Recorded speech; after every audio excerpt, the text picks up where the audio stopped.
राम राम जी। आज हम बात करेंगे इलीगल इमिग्रेशन पे, अवैध घुसपैठियों पे। मैं आपको कहता हूं कि हिंदुस्तान में एक भी घुसपैठियों को हम रहने नहीं देंगे, चुन चुन कर बाहर निकालेंगे। एक भी घुसपैठियों। मैं चैलेंज कर रहा हूं, ये गुजरात नहीं, ये आसाम नहीं, ये मुजफ्फरपुर नहीं, ये मुजफ्फरनगर नहीं, ये बंगाल है, बंगाल। और अभी बंगाल में किसी माँ ने वो औलाद नहीं डाला कि मुसलमानों को निकाल कर दिखा दे। इंशाअल्लाह इससे बड़ा मजमा लेकर, इससे बड़ा जुलूस लेकर हम दिल्ली पहुंचकर हिंदुस्तान में नई हिस्ट्री बनाएंगे। ममता बनर्जी के शहर से दिल्ली में बैठी सरकार को ये खुली धमकी है मौलाना शब्बीर अली वारसी की। कोई शरणार्थी को जाने नहीं देंगे, कोई घुसपैठिए को रहने नहीं देंगे। ये दोनों बात निश्चित है, ये दोनों बात तय कि हम फॉर्म नहीं भरेंगे, चाहे वो एनआरपी के एनपीआर का मसला हो, चाहे एनआरसी का मसला हो। जॉइंट एक्शन कमेटी ने यह फैसला किया है कि कोई भी फॉर्म नहीं भरेगा। और सबका साथ, सबका विकास और अब सबका विश्वास, ये हमारा मंत्र है।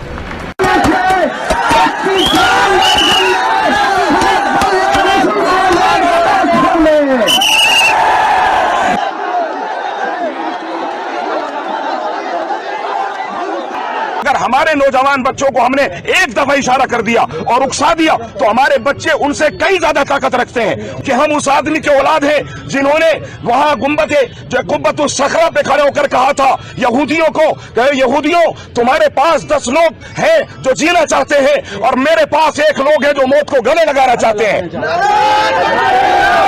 हम मौत को गले लगाने वाली कौम है। मुसलमान तो इस देश के अंदर रहना नहीं चाहिए। उन्होंने जनसंख्या के आधार पर देश का बंटवारा कर लिया, तो फिर यहाँ इस देश के अंदर रहने की क्या आवश्यकता थी?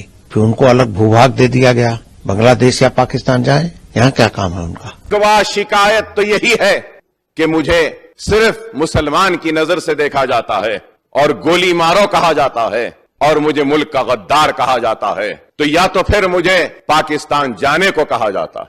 मैं इस मुल्क का हूं, इस मुल्क का वफादार हूं और वक्त पड़ेगा तो इस मुल्क के लिए अपनी गर्दनों को पेश करेंगे, अपने जान की नजराने पेश करेंगे। हिंदुस्तान, हम 25 करोड़ है ना, तुम 100 करोड़ है ना, ठीक है, तुम तो हमारे से इतने ज्यादा है।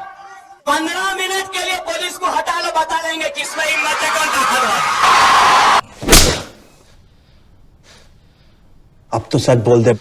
आज के समय में हिंदुस्तान में कितने अवैध घुसपैठियां मौजूद हैं, जैसे बांग्लादेशी मुसलमान, रोहिंग्या मुसलमान। इन अवैध घुसपैठियों के आने से हिंदुस्तान को क्या क्या नुकसान है? आखिर ये घुसपैठियां कहां से आते हैं, कैसे आते हैं और क्यों आते हैं? इन घुसपैठियों की हिंदुस्तान में कौन कौन मदद करता है? आखिर सरकार इन अवैध घुसपैठियों को भगाने के लिए क्या कर रही है? इन बांग्लादेशी मुसलमानों के, रोहिंग्या मुसलमानों के हिंदुस्तान में आ जाने से कितना बुरा असर पड़ेगा इकोनॉमी पे, क्राइम पे, सिस्टम पे? चलिए जानते हैं आज की इस वीडियो में।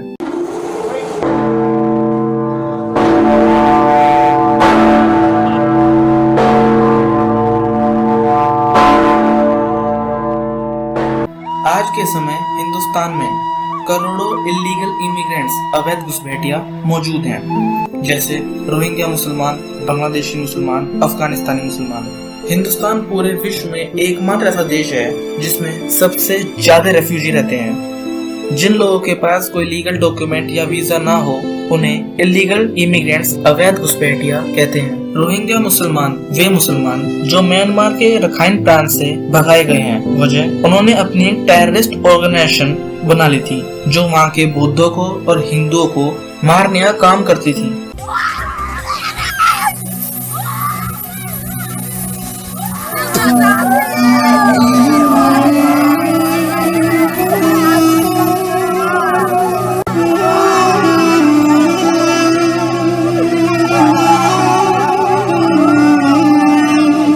अगर आप देखें तो यहाँ पर ये खून के निशान हैं, यानी हाथ पैर बांधे गए। देखिए यहाँ शरीर के हड्डियों के तक के निशान हैं।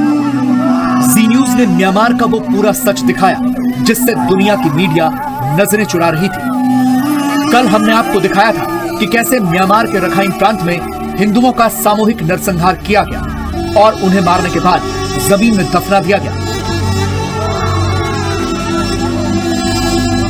यहाँ रुकना और यहाँ ये देखना ये आसान नहीं है, क्योंकि जब आप बच्चों के चेहरे देख रहे हैं, बच्चों की बॉडीज देख रहे हैं, औरतों के हाथ पैर देख रहे हैं बांध के, उनको किस जमीन में डाल दिया गया, तो ये अपने आप में बहुत दर्दनाक है। और जिस तरीके से लोग रो रहे हैं, जो पीड़ा फैली हुई है,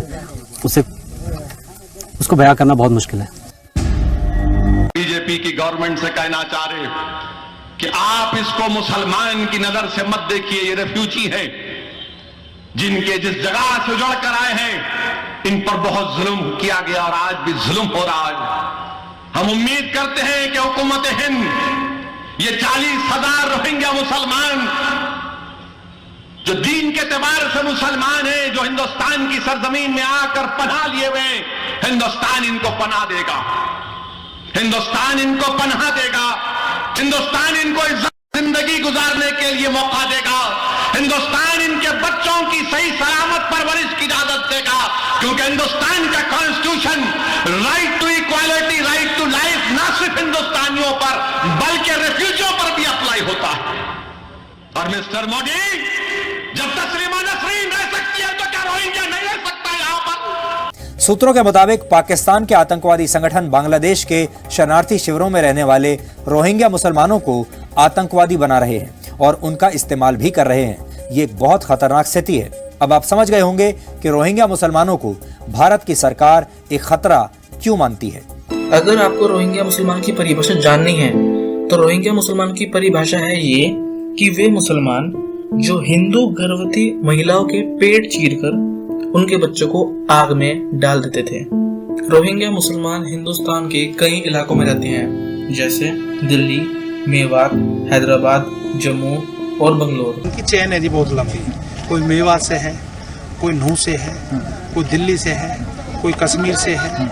इनका एक चेन बनी ओढ़ है, वो चेन की हमें भी पता है आज तक नहीं है कि इनका ठेकेदार है कौन। इन मॉन्डरों को पैसे देते रहता है, 100-200 रुपये में लालच है, ये बस गए, जबकि इस जमीन सरकारी है। भारत देश में भी जो भी रोहिंग्या है, जो भी बांग्लादेशी है, अगर ये लोग इज्जत से भारत देश छोड़ के नहीं जाते हैं तो इन सारे के सारे लोगों को गोली मारकर खत्म करने की आवश्यकता है, तभी हमारा भारत देश सुरक्षित रहेगा। बांग्लादेशी मुसलमान वे मुसलमान जिन्होंने अपने देश में जैसे पाकिस्तान, अफगानिस्तान, बांग्लादेश, यहाँ पे भी काफिरों को मतलब गैर मुसलमानों को सांस भी लेने नहीं देते।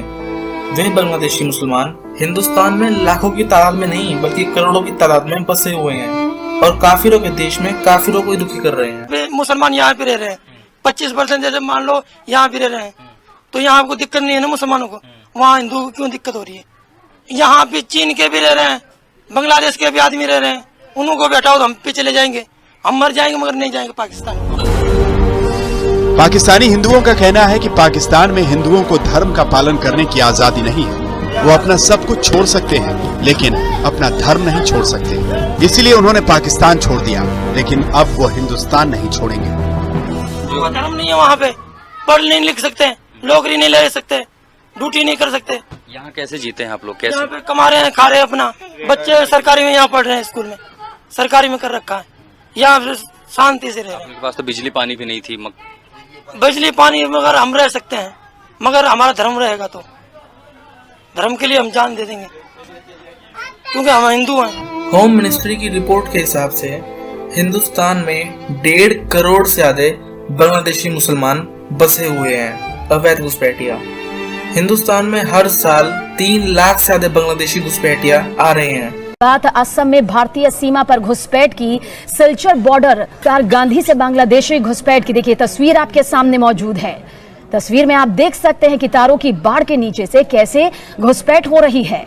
बांग्लादेशियों के हिंदुस्तान की सरजमी में एक्सक्लूसिव तस्वीर है घुसपैठ की इस वक्त आपके सामने मौजूद है। हालांकि बार बार सिस्टम की तरफ से कोशिशें की जाती है, लेकिन अमूमन इस तरह की तस्वीर जो है जब सामने आती है तो सवाल ये उठता है कि आखिर घुसपैठियों को लेकर कड़ी कार्रवाई कब होगी।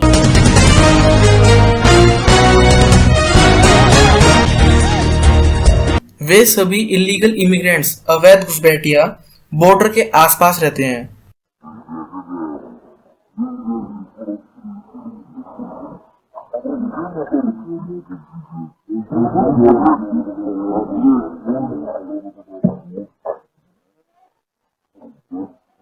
और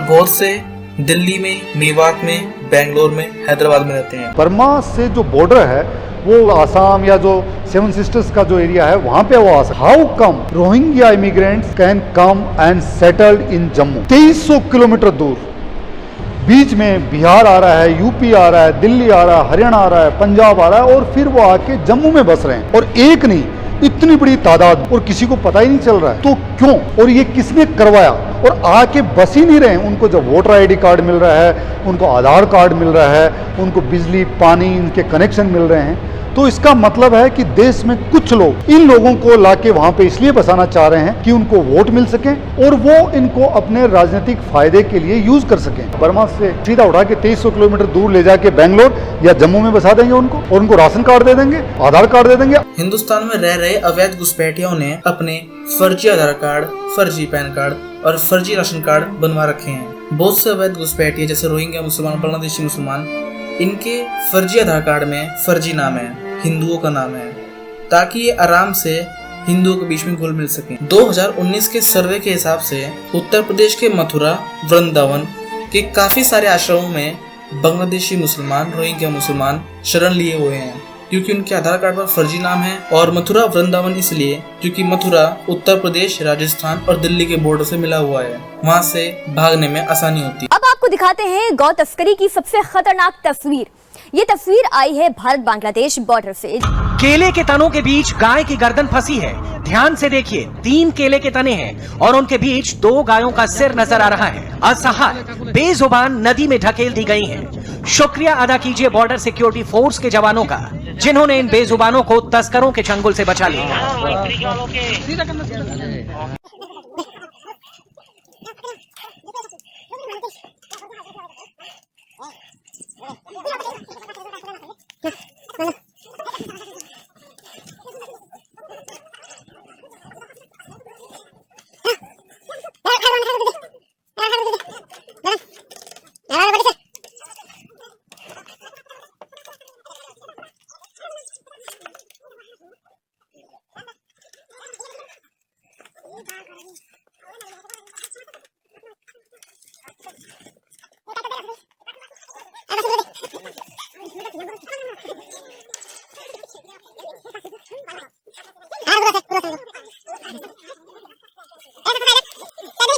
जो आदमी इस्लाम को नहीं मानता। 2004 में जब कांग्रेस गवर्नमेंट का राज था, उस समय खुफिया विभाग ने, इंटेलिजेंस ब्यूरो ने एक रिपोर्ट जारी करी। उनके हिसाब से 2004 में हिंदुस्तान में 2 करोड़ से ज्यादा बांग्लादेशी घुसपैठिया रह रहे हैं, और सिर्फ वेस्ट बंगाल में 60 लाख से ज्यादा, आसाम में 20 लाख से ज्यादा अवैध घुसपैठिया मौजूद हैं। चौंकाने वाली बात तो ये है कि कांग्रेस गवर्नमेंट के समय ये रिपोर्ट जारी हुई और बीजेपी गवर्नमेंट ने अपने समय में आंकड़े छुपा लिए। आज के समय बीजेपी गवर्नमेंट के पास घुसपैठियों का कोई भी आंकड़ा नहीं है। पिछले 3.5 साल में आप 40,000 जो रोहिंग्या इंडिया में है, उसमें से 3,500 का रजिस्ट्रेशन पिछले 3.5 साल में नरेंद्र मोदी की गवर्नमेंट में हुआ है। भारतीय जनता पार्टी जवाब दे इस पे। इंडियन स्टैटिस्टिक्स इंस्टीट्यूट ये एक विभाग है जो हर साल हर चीज का डाटा मुहैया कराता है। इसकी रिपोर्ट के हिसाब से हिंदुस्तान में हर साल अवैध घुसपैठिया आते ही जा रहे हैं और सरकार उन्हें रोकने के लिए कोई कड़े कदम नहीं उठा रही है। रिपोर्ट के हिसाब से हिंदुस्तान में बांग्लादेशी मुसलमानों ने बलात्कार और कत्लेआम जैसी वारदातों को अंजाम दिया है। बांग्लादेश के रेफ्यूजी कैंप में 400 हिंदू परिवारों को अलग रखा गया है, जिन्हें हिंदू कैंप कहा गया है। यूएन ने तय किया कि वो हिंदू वहाँ पे सेफ नहीं है। और अब एक और एक्सक्लूसिव खबर, बांग्लादेश म्यांमार सीमा पर हमारे रिपोर्टर उखिया के उस इलाके में पहुंचे जहां म्यांमार से आए हिंदुओं को अलग से रखा गया है। म्यांमार से हिंदू परिवार रखाइन इलाके में रहते थे, जहां रोहिंग्या मुसलमानों ने हिंदुओं का नरसंहार किया। रोहिंग्या आतंकियों ने बांग्लादेश में भी राहत कैंप्स में कई महिलाओं का गैंगरेप किया। म्यांमार में आर्मी की कार्रवाई के बाद भाग रहे रोहिंग्या मुसलमान अब बांग्लादेश के राहत शिविरों में हैं और करीब 9 लाख रोहिंग्या अब तक आ चुके हैं। म्यांमार से आए हिंदू शरणार्थियों में जो युवतियां हैं, उनके ऊपर सबसे ज्यादा अत्याचार किया गया है। यहाँ पर हमारे साथ 2 युवतियां हैं। एक को जो यहाँ पर हैं, इनको 23 दिन मुस्लिम कैंप में रखा गया, मुस्लिम रोहिंग्याज ने रखा और इनके साथ गैंग रेप किया गया 23 दिन तक। और यहाँ पर जो है दूसरी युवती, इनको लगभग 2 दिन तक कैंप में रखा गया और इनके साथ भी गैंगरेप किया गया। और वजह क्या थी? वजह सिर्फ इतनी थी कि इन हिंदुओं ने जो म्यांमार सरकार की ओर से नागरिकता का प्रमाण पत्र दिया था वो ग्रहण कर लिया था। अब जो वहाँ पे मुस्लिम रोहिंग्याज हैं, उनका कहना है कि हम सरकार के खिलाफ लड़ाई लड़ रहे हैं, हमें नागरिकता वही चाहिए जो यहाँ के बुद्धिस्ट को। लॉस एंजलिस की रिपोर्ट के हिसाब से बांग्लादेश के रेफ्यूजी कैंप में रह रहे हिंदू परिवारों ने हिंदुस्तान के प्रधानमंत्री नरेंद्र मोदी से अपील करी, मगर उन्हें सिर्फ हमदर्दी के अलावा कुछ नहीं मिला। ये है हिंदुओं की सरकार, भाजपा सरकार। और सबका साथ सबका विकास और अब सबका विश्वास, ये हमारा मंत्र है। भारत सदियों से इंसानियत की मिसाल कायम करते हुए आया है और एक बार फिर से भारत ने इंसानियत भरा कदम उठाया है। म्यांमार से भागकर बांग्लादेश गए रोहिंग्या शरणार्थियों की मदद के लिए भारत ने हाथ आगे बढ़ाया है। रोहिंग्या शरणार्थियों की मदद को भारत की तरफ से ऑपरेशन इंसानियत का नाम दिया गया है। ऑपरेशन इंसानियत के तहत भारत ने मानवता के आधार पर चावल, चीनी, दाल, नमक, खाने का तेल, चाय, नूडल्स, बिस्किट और मच्छरदानी जैसी जरूरी चीज मुहैया कराने का भरोसा दिया, जिसकी पहली खेप भारतीय वायुसेना के विमान से चिटगांव एयरपोर्ट पर गुरुवार सुबह 11 बजे पहुंचाई गई। भारत और बांग्लादेश की दोस्ती और आपसी संबंधों को देखते हुए भारत ने रोहिंग्या शरणार्थियों की मदद के लिए कदम उठाया है। भारत की ओर से कहा गया कि वो बांग्लादेश सरकार की आवश्यकता पड़ने पर हर एक मदद के लिए तैयार है। बता दें कि म्यांमार में हिंसा के बाद रोहिंग्या मुसलमान भागकर बांग्लादेश पहुंच रहे हैं। एक अनुमान के मुताबिक लगभग 4 लाख रोहिंग्या शरणार्थी बांग्लादेश पहुंच चुके हैं। इतनी बड़ी संख्या में शरणार्थियों के पहुंचने से बांग्लादेश के सामने इनके रहने का संकट पैदा हो गया है। इसलिए बांग्लादेशों ने दूसरे देशों से मदद की अपील की है, जिसे बांग्लादेश ने भारत से अपील की और भारत तुरंत मदद के लिए तैयार हो गया। दुनिया मदद कर रही है रोहिंग्या की, हर जगह से रिलीफ कैंप चल रहे हैं, लेकिन भारत सरकार, यहाँ 40,000 इलीगल रोहिंग्या की बात हो रही है, लेकिन जो हिंदू हैं जो उम्मीद कर रहे हैं कि म्यांमार में फंसे हुए हैं, उनको भारत सरकार मदद करेगी, बचाएगी। लेकिन दुख और हैरानी की बात है कि हमारी सरकार जहां ऑपरेशन इंसानियत चला रही है, बांग्लादेश में रोहिंग्या की मदद कर रही है, लेकिन यहाँ जो करीब 14,000 के करीब हिंदू फंसे हुए हैं, गांव के गांव गायब हैं, उनकी कोई बात नहीं कर रहा। आपने नोट किया होगा कि आजकल 40,000 रोहिंग्या मुसलमानों के लिए जिस तरह की संवेदनाएं दिखाई जा रही हैं, वैसी संवेदनाएं 1990 में विस्थापित हुए कश्मीरी पंडितों के लिए कभी नहीं दिखाई गई। पाकिस्तान से भागकर भारत आने वाले हिंदुओं के लिए भी आपने इस तरह की हमदर्दी कभी नहीं देखी होगी। बांग्लादेश में भी हिंदुओं पर लगातार अत्याचार हुए, लेकिन किसी ने भी इन हिंदुओं के लिए कोई आवाज नहीं उठाई। इसे लेकर कोई विरोध प्रदर्शन नहीं हुआ, कोई रैली नहीं हुई, और यही हमारे देश के नेताओं और बुद्धिजीवियों का सबसे बड़ा दोहरा रवैया है, जिसकी आड़ में रोहिंग्या मुसलमान भारत में अपने पैर जमाते चले जा रहे हैं। यानी ये समस्या टेक्निकल नहीं है, ये समस्या वैचारिक है। 1990 के दौर में कश्मीरी पंडितों को उनके अपने कश्मीर से बाहर निकाल दिया गया था, जब आतंकवादियों ने कश्मीरी पंडितों को काफिर बताते हुए उनका कत्लेआम किया था। तब हमारे देश के तमाम नेता, बुद्धिजीवी, पत्रकार और मानव अधिकार कार्यकर्ता सोए हुए थे। सरकार एक हमारे को एक पैसा नहीं दिया, हमारे को एक 200 आटा नहीं दिया, उसने कुछ ने हमारे को दिया है। हमारे बच्चों की शिक्षा चाहिए, हमारे बच्चे न रोड पे भीख मांगने के लिए हम नहीं छोड़ेंगे, हम पढ़ाएंगे, लिखाएंगे, अपनी मेहनत करके खाएंगे। मगर गवर्नमेंट को यही कह रहे हैं, हमको बिजली दो, पानी दो। पाकिस्तान तो इधर आया है 5 साल हो गया है, पाकिस्तान तो मर जाएगा, अपना धर्म नहीं छोड़ेंगे, पर इधर हमारा मुल्क है, हमारा देश है, हमारा देश में आया, हम जाएगा नहीं। मेरे पति और मेरी 8 साल की बेटी काम के लिए दूसरे गांव गए थे। शाम को मेरी बहन के पास चरमपंथियों का फोन आया कि दोनों की कुर्बानी दे दी गई है और हमारे साथ भी यही होगा। मुझे समझ में नहीं आया क्या करूं। मैं घर के अंदर छिपी रही और 3 दिन बाद फौज हमें यहाँ लेकर आई। म्यांमार की फौज ने इस तरह की दर्दनाक कहानियों को आधार बनाते हुए रखाइन में जारी कार्रवाई को जायज ठहराने की कोशिश की है। अगर मेरे पति जिंदा होते तो हमारे बच्चे का नाम वही रखते। मैं क्या करूं? कहां जाऊं?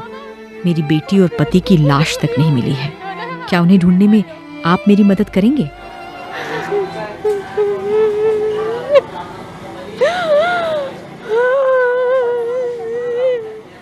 अगर आपको मेरी वीडियो अच्छी लगी हो तो प्लीज़ लाइक एंड सब्सक्राइब और कमेंट करना ना भूलें।